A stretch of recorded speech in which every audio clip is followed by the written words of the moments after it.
Hey Thijs. Hey, goedemiddag.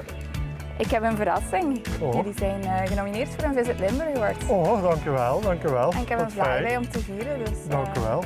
Zullen we ons er even aan tafel zetten? Jazeker, kom maar mee.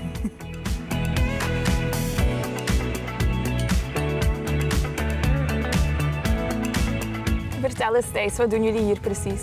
Wij zijn eigenlijk nog een actieve boerderij gespecialiseerd in bloemkolen met een kleine minicamping. Oké, en wat maakt die camping dan zo uniek? Ik denk vooral de rust en de omgeving die we hier de mensen kunnen aanbieden. En bij ontvangst krijgen ze ook altijd een box met informatie over de streek, over onszelf.